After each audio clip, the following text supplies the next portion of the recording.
राज्य दृष्टिमा देशभित्र दूरी हुँदैन। नमस्कार, म धीरज बस्नेत। समाचारको गर्भमा विवरण मात्र होइन, कारण र निवारणको बाटो पनि हुन्छ। पर्दामा देखिने र छेकिने खोजीको खबर उद्घाटन गर्न तम तयार बाइलाइन।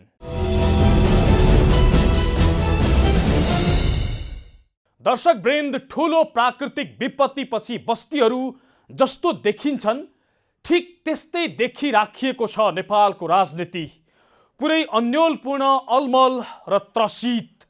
संसद विघटनपछि प्रधानमन्त्री खड्ग प्रसाद ओलीको आक्रामकता, दलहरूको आन्दोलन र सर्वोच्च अदालतले लम्ब्याइराखेको पेशी, जसका कारण देश अन्योलताको भुमरीमा फस्दै गएको छ भने जनता त्रसित बनिराखेका छन्। प्रतिनिधि सभासँगै अब प्रदेश सभा पनि विघटन गर्ने हल्ला चल्नु, सर्वोच्च अदालतले प्रतिनिधि सभा विघटन विरुद्ध परेको मुद्दामा अझै फैसला नदिनु, यस्ता अनेकन कारण छन् जसले मुलुक कता जान्छ त भन्नै नसकिने अवस्था बन्दै गएको छ। आज हामी कार्यक्रममा अदालतले किन संसद विघटनको मुद्दालाई लम्ब्याइराखेको छ, ओली र अन्य दलहरू के गरिराखेका छन्, त्यसको खोजी गर्नेछौँ।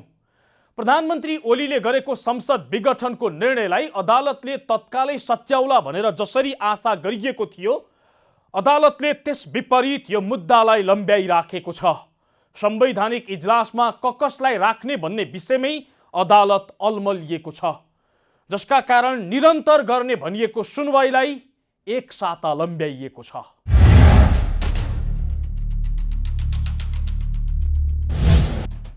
संसद विघटन विरुद्ध परेको रिट यति बेला सर्वोच्च अदालतमा विचाराधीन अवस्थामै रहेको छ। संविधानसँग बाझिएको विषय भएको भन्दै संवैधानिक इजलासमा पठाइएको उक्त रिटमाथि बुधबार पनि राम्रोसँग सुनवाई हुन सकेन। प्रधान न्यायाधीशको नेतृत्वमा रहने 5 सदस्यीय संवैधानिक इजलासमा तत्कालीन प्रधानमन्त्री केपी शर्मा ओलीले नै सिफारिस गरेका हरिकृष्ण कार्की पनि परेपछि कार्कीले उक्त मुद्दा हेर्न नमिल्ने भन्दै वरिष्ठ अधिवक्ताहरूले बहस गरे। हुन त यस विषयलाई लिएर सुरुदेखि नै कार्की इजलासमा बस्न नमिल्ने भन्दै कुरा आएको थियो, तर संवैधानिक इजलासमै उनको सम्बन्धमा कुरा उठिहालेको भने थिएन। अघिल्लो पटक 2072 असोजमा केपी शर्मा ओली प्रधानमन्त्री बन्दा हालका न्यायाधीश हरिकृष्ण कार्की सरकारको महान्यायाधिवक्ता रहेका थिए। पुतली सडकमा रहेको एडभान्स ल एसोसिएटमा हालका न्यायाधीश हरिकृष्ण कार्की र हालका महान्यायाधिवक्ता अग्नि खरेलसँगै कार्यरत थिए र यो ल फर्म पनि उनीहरूकै थियो। तत्कालीन समयमा कार्की नेपाल बार एसोसिएसनको अध्यक्ष थिए। प्रधानमन्त्री भए लगत्तै ओलीले कार्कीलाई महान्यायाधिवक्ता बनाएका थिए भने अग्नि खरेललाई कानुन मन्त्री बनाइएको थियो।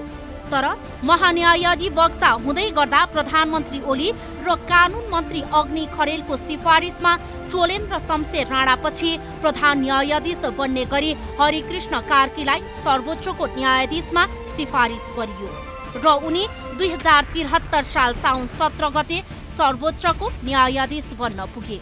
यदि अन्य कुरा यथावत रहेको अवस्थामा 2015 भदौ 25मा जन्मिएका हरिकृष्ण कार्की हालका प्रधान न्यायाधीश चोलेन्द्र शमशेर राणाको अवकाश अर्थात् 2079 साल मङ्सिर 28 गतेदेखि प्रधान न्यायाधीश बन्नेछन् र 65 वर्षको उमेर हदका कारण उनले 2080 साल भदौ 24 गते अर्थात् करिब 9 महिना यो देशको न्यायालयको बागडोर सम्हाल्नेछन्।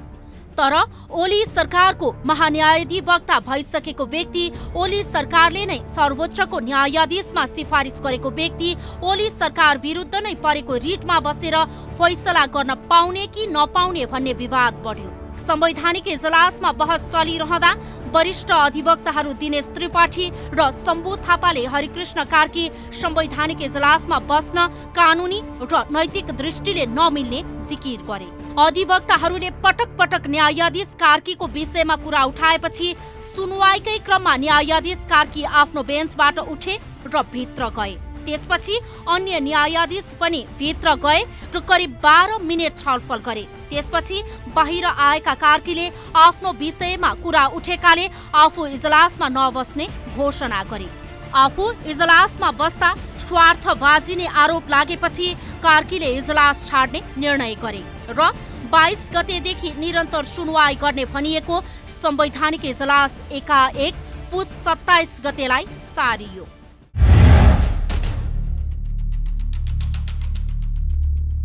न्यायाधीश हरिकृष्ण कार्कीले संवैधानिक इजलासको बेन्च छाडेपछि अब पुस 27 गते प्रधान न्यायाधीशले अर्को कुनै एक न्यायाधीशलाई संवैधानिक इजलासमा समावेश गर्नेछन्। त्यसपछि सुनवाई भएर यो मुद्दा बृहत्पूर्ण इजलासमा पठाउने कि संवैधानिक इजलासबाटै टुङ्ग्याउने भन्ने कुराको टुङ्गो लाग्नेछ। तर हरिकृष्ण कार्कीको बहिर्गमनपछि संवैधानिक इजलासमा को व्यक्ति आउँछ भन्ने कुराले यति बेला अदालतको फैसलाप्रति अड्कलबाजी गर्न थालिएको छ। सामान्यतया संवैधानिक इजलासको गठन हुँदा प्रधान न्यायाधीश सहित वरिष्ठतम अन्य 4 जना न्यायाधीशहरू रहने व्यवस्था थियो। तर यसपटक प्रधान न्यायाधीश राणाले सर्वोच्चका वरिष्ठतम न्यायाधीश भन्दा पनि आफू अनुकूलका न्यायाधीशहरू राखेर संवैधानिक इजलासको गठन गरिदिए। यसपटक प्रधान न्यायाधीश चोलेन्द्र शमशेर राणाले 1 नम्बरका न्यायाधीश दीपक कुमार कार्की र 2 नम्बरका न्यायाधीश मीरा खड्कालाई संवैधानिक इजलासमै राखेनन्। उनले 3 नम्बरका न्यायाधीश हरिकृष्ण कार्की र 4 नम्बरका न्यायाधीश विश्वम्भर प्रसाद श्रेष्ठलाई संवैधानिक इजलासमा राखे। त्यस्तै उनले 5 नम्बरमा रहेका न्यायाधीश ईश्वर प्रसाद खतिवडा र 6 नम्बरमा रहेका न्यायाधीश डाक्टर आनन्द मोहन भट्टराईलाई इजलासमा राखेनन्। 7 नम्बरमा रहेका न्यायाधीश अनिल कुमार सिन्हालाई संवैधानिक इजलासमा राखेर राणाले त्यसपछि 8 नम्बरमा रहेका प्रकाश मानसिंह राउत र 9 नम्बरमा रहेकी सपना प्रधान मल्ललाई छाडेर 10 नम्बरमा रहेका न्यायाधीश तेज बहादुर केसीलाई संवैधानिक इजलासमा राखेका थिए। तर अब न्यायाधीश हरिकृष्ण कार्कीले इजलास छाडेपछि उनको स्थानमा कुन न्यायाधीश आउने हो भन्ने चर्चा चल्न थालेको छ। यस अघि नै 1 नम्बर र 2 नम्बरका न्यायाधीशलाई बायकट गरेका प्रधान न्यायाधीशले अब चाहिँ 1 नम्बरका न्यायाधीश राख्ने सम्भावना पनि ज्यादै कम छ। न्याय परिषदले 13 नम्बरका न्यायाधीश टङ्कबहादुर मोक्तानसम्मको क्लस्टर बनाएर प्रधान न्यायाधीशलाई दिएको छ। यसको अर्थ अब प्रधान न्यायाधीश राणाले आफू बाहेक बाँकी 13 जना न्यायाधीश मध्यबाट कुनै एक न्यायाधीशलाई संवैधानिक इजलासमा राख्न सक्नेछन्। यस्तो अवस्थामा समावेशी गराउन चाहेमा मीरा खड्का वा सपना प्रधान मल्ल संवैधानिक इजलासमा आउने सम्भावना रहन्छ। तर तत्कालीन नेकपा एमालेको तर्फबाट यसअघि सभासद रहिसकेकी मल्ललाई इजलासमा राख्दा फेरि विवाद आउन सक्ने भएकाले अन्य कोही न्यायाधीश रहन सक्नेछन्। प्रधान न्यायाधीशको अर्को विकल्प भनेको हरिकृष्ण कार्की बाहेक भविष्यमा प्रधान न्यायाधीश बन्ने न्यायाधीशहरूलाई राखेर पनि संवैधानिक इजलासको गठन गर्न सक्नेछन्। यस्तो भएमा संवैधानिक इजलासमा अब प्रधान न्यायाधीश सहित विश्वम्भर प्रसाद श्रेष्ठ, प्रकाश मानसिंह राउत र सपना प्रधान मल्ल रहनेछिन्। अन्य 1 जना न्यायाधीश भने वरिष्ठतम न्यायाधीशबाटै लिनुपर्ने हुन्छ। हो, प्रधान न्यायाधीशले आफू निकटका न्यायाधीशलाई काखी चेप्न खोज्दा संसद विघटन जस्तो गम्भीर मुद्दा समेत अलमलमा परेको छ। अदालतबाट जसरी ढिला फैसला हुन्छ त्यसले निम्त्याउने दुष्परिणाम उति नै घातक हुनेछ। जस्तो दलहरू अब संयुक्त आन्दोलनमा जाने तयारीमा छन्। प्रधानमन्त्री ओली प्रदेश सभा विघटनको मुडमा पुगेका छन्। ओली र अन्य दल के गर्दैछन् तो देखाउनेछौँ, तर एकैछिनको विश्रामपछि।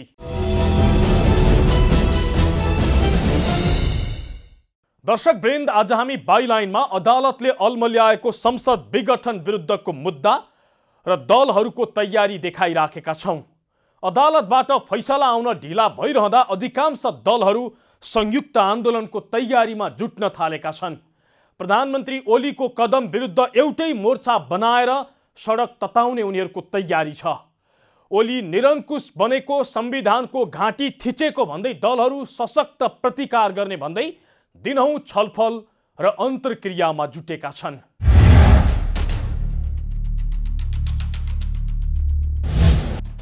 प्रधानमन्त्री केपी शर्मा ओलीले प्रतिनिधि सभा विघटन गरेपछि आन्दोलित भएका दलहरू संयुक्त आन्दोलनको तयारीमा जुटेका छन्। छुट्टा छुट्टै रूपमा गरिएका आन्दोलनहरू प्रभावकारी नभएको भन्दै आन्दोलनलाई प्रभावकारी बनाउन संयुक्त आन्दोलनको सम्भावना खोज्न थालेका हुन्। विघटित संसदमा प्रतिनिधित्व गर्ने दलहरूले दिनहुँ अन्तर्क्रिया चलाएर संयुक्त आन्दोलनको पूर्व तयारी सुरु गरेको दाबी समेत गरेका छन्। बुधबार बानेश्वरको एक पार्टी प्यालेसमा नेकपाको दाहाल नेपाल समूह, नेपाली काङ्ग्रेस, जनता समाजवादी बीच अन्तर्क्रिया कार्यक्रम भएको थियो। मंगलबार जनता समाजवादी पार्टी जसपाले पनि यस्तै प्रकृतिको अन्तर्क्रियात्मक कार्यक्रम आयोजना गरेको थियो। दिनहुँको छलफल र अन्तर्क्रिया ओलीको कदम विरुद्ध कसरी संयुक्त आन्दोलनमा जाने भन्नेतर्फ केन्द्रित रहेको छ। बुधबारको छलफलमा नेकपाको दाहाल नेपाल समूहका अध्यक्ष माधव कुमार नेपालले प्रमुख प्रतिपक्षी दल नेपाली काङ्ग्रेस सहितका राजनीतिक दलहरूलाई संयुक्त आन्दोलनका लागि औपचारिक प्रस्ताव गरेका छन्। प्रतिगमन विरुद्ध र संविधानको रक्षाका लागि सँगसँगै मिलेर अघि बढ्नुपर्ने भन्दै संयुक्त आन्दोलन गर्नुपर्नेमा उनले जोड दिएका थिए। यो प्रतिगामी कदम हो, यसले अग्रगमनतर्फ लाँदैन। हामी सम्भावनाहरूको खोजी गर्दै यो तपाईहरुसँग कुरा पनि गर्दैछौँ।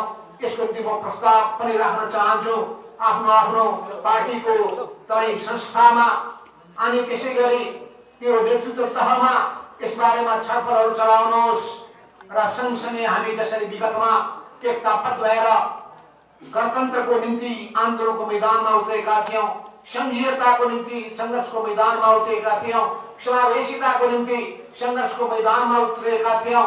दाहाल नेपाल समूहका अध्यक्ष नेपालको प्रस्तावमा नेपाली काङ्ग्रेस र जनता समाजवादी पार्टी पनि सकारात्मक देखिएका छन्। एक्लै आन्दोलनमा उत्रिएर ओलीलाई गलाउन नसकिने ठहर सहित उनीहरू संयुक्त आन्दोलनलाई मूर्त रूप दिनुपर्नेमा सहमत भएका छन्। अहिलेसम्मका सबै अनुभवको वास्तविक जगमा उभिने, समीक्षा गर्ने र संयुक्त सङ्घर्षका लागि अघि बढ्नुपर्ने उनीहरूको ठहर छ। जनता समाजवादी पार्टीका संघीय अध्यक्ष डाक्टर बाबुराम भट्टराईले संयुक्त सङ्घर्षका लागि अहिले वार्म अप भइरहेको जानकारी दिएका छन्। उनले ओली राजनीतिक क्यान्सर भएकाले त्यो क्यान्सरले सबैलाई खाने जोखिम भएको हुँदा संयुक्त सङ्घर्षमा जानुको विकल्प नभएको बताएका छन्। डाक्टर भट्टराईले संयुक्त सङ्घर्षका लागि काङ्ग्रेस र नेकपाका दाहाल नेपाल समूह समक्ष शर्त समेत राखेका छन्। चुनाव भइहाल्दा धेरै सिट जितिने भ्रमबाट काङ्ग्रेस र कतै अझै ओलीसँग एकता सहित जान सकिन्छ कि भन्ने सोचबाट दाहाल नेपाल समूह मुक्त हुनुपर्ने उनको शर्त थियो। चुनाव भएपछि चुनाव लड्नुहोस्, त लेखेर राख्नुहोस्। केपी शर्मा ओलीले चुनाव गराउँदै यो गरेकै भए, त्यसैले यसमा पर्नु हुँदै नेपाली काङ्ग्रेस साथी भ्रम नपर्नुहोस्। हाम्रो पार्टी यस्तो भ्रम चाहिँ छैन। तैपनि म खास अब प्रश्न आउँछ, नेकपाकै साथी किन संयुक्त सङ्घर्ष हुन सकिरहेको छैन? हो, गर्नुपर्छ। अहिले त हामीले आफ्नो पार्टी परिचालन गरेका छौँ, वार्म अप खालका कार्यक्रम दिएका छौँ। पहिले हामी सानै बनी सबभन्दा पहिले हामी सुरु गऱ्यौँ, त्यसपछि नेपाली काङ्ग्रेस आयो, नेकपा साथीहरू आउनुभयो। यसरी गर्दै गएर कुनै बिन्दुमा मिलाउनेहरूलाई पर्छ। तर आशंका कहाँनिर छ भने नेकपाका साथीहरू माथि आशंका छ। काङ्ग्रेसले पनि संयुक्त आन्दोलनका लागि आफूलाई तयार गरेको छ। छुट्टा छुट्टै गरिएको आन्दोलन भन्दा संयुक्त आन्दोलन प्रभावकारी हुने भएकाले त्यसका लागि छलफल अघि बढेको काङ्ग्रेस नेता डाक्टर मिनेन्द्र रिजालले जानकारी दिए। प्रधानमन्त्री ओलीले आफ्नो स्वार्थ र सन्कीका भरमा संविधानको पाङ्ग्रा नै खुस्काएकाले उनी विरुद्ध कडा खाले सङ्घर्षमा उत्रिनु पर्नेमा उनको जोड थियो। त्यसका लागि सबै दल एकजुट हुनुपर्ने नेता रिजालको भनाइ छ। त्यो पार्टीको मान्छे हो जुन पार्टीको नेताले 62-63 आन्दोलन गर्दा फेरि आउने पुस्ताले कहिले पनि लोकतन्त्रका लागि सङ्घर्ष गर्नु नपरोस्, त्यसरी आन्दोलन गरौँ भन्नुभयो। त्यो आन्दोलनको सफलतामा हामीले भन्ने गरेका थियौँ, युगान्तकारी आन्दोलन एउटा युगबाट परिवर्तन गरेर अर्को युगमा पुर्याउने आन्दोलन, त्यसको बलबाट बनेको नेपालको संविधान हो। ओलीजीले एउटा पाङ्ग्रा हिजो मन पर्दैन थियो मलाई थाहा छैन मलाई, तर आज आफ्नो सत्ताका लागि त्यो पाङ्ग्रा काम नलाग्ने भावनाले संविधानको त्यो पाङ्ग्रा भर्खन थाल्नु भएको छ।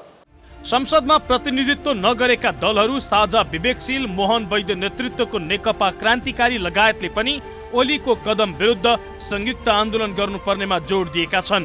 संयुक्त आन्दोलनका लागि छलफल भए पनि कहिलेबाट कसरी आन्दोलन गर्ने भन्ने विषयमा भने कुनै ठोस धारणा बनेको छैन।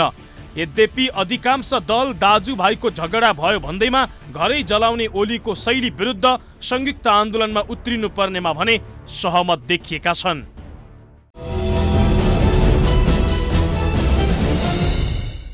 दर्शक वृन्द, आज हामी बाइलाइनमा अदालतले अल्मल्याएको संसद विघटन विरुद्धको मुद्दा, संयुक्त आन्दोलनको तयारीमा जुटेका दलहरू र थप आक्रामक बन्दै गएका प्रधानमन्त्री ओलीका विषयमा चर्चा गरिराखेका छौँ। दलहरूले संयुक्त आन्दोलनको तयारी गरिरहँदा काम चलाऊ सरकारका प्रधानमन्त्री खड्ग प्रसाद ओली थप आक्रामक बन्दै गएका छन्। आफू काम चलाऊ भए पनि उनी धमाधम शाही कालको झल्को दिने गरी मन्त्री थपिराखेका छन्। ज्यादा न्यू खोजे प्रदेश सभा नै विघटन गरिदिने धम्की दिइराखेका छन्। आफ्नो पूर्व सहकर्मीहरूलाई सत्तो सराप गरिराखेका छन् र वैशाखमा चुनाव गर्ने भन्दा आफ्नो स्वार्थ सिद्धिका लागि जे पनि गर्न सक्ने संकेत दिइराखेका छन्।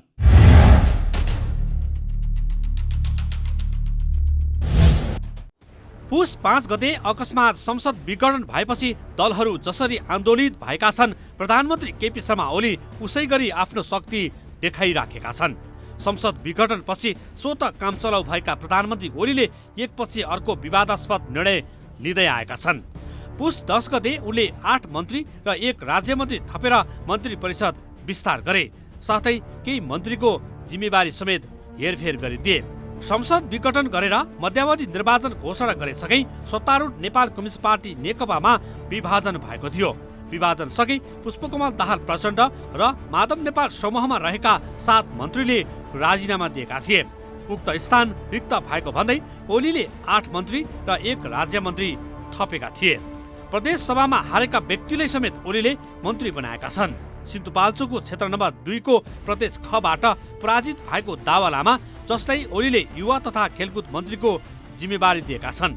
संसद विघटनपछि स्वत कामचलाउ भएका प्रधानमन्त्रीले जथाभावी मन्त्री नियुक्त गर्न थालेपछि उनको यो कदम विरुद्ध सर्वोच्च अदालतमा मुद्दा समेत परेको छ।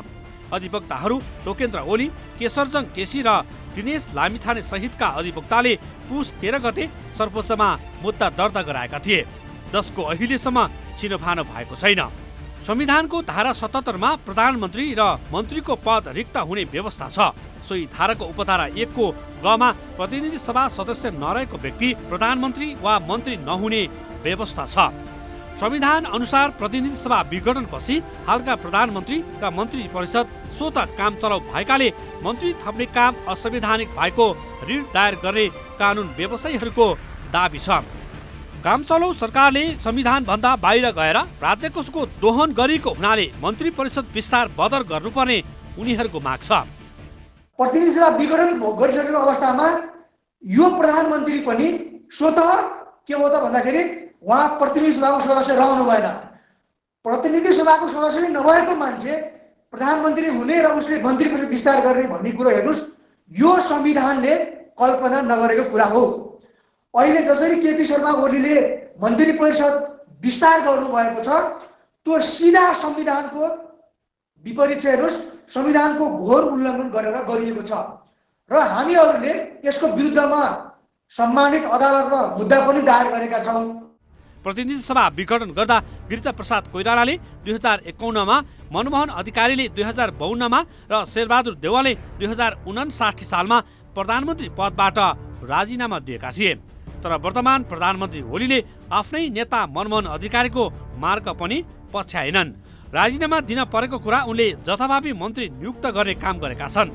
यद्यपि संविधानको धारा 77 अनुसार उनी स्वत कामचलाउ भएका छन्, तर उनको शैली कामचलाउ सरकारको जस्तो होइन, बरु कुनै निरङ्कुश शासकको जस्तो बन्दै गएको कानुनविद तथा राजनीतिक विश्लेषकहरू बताउँछन्।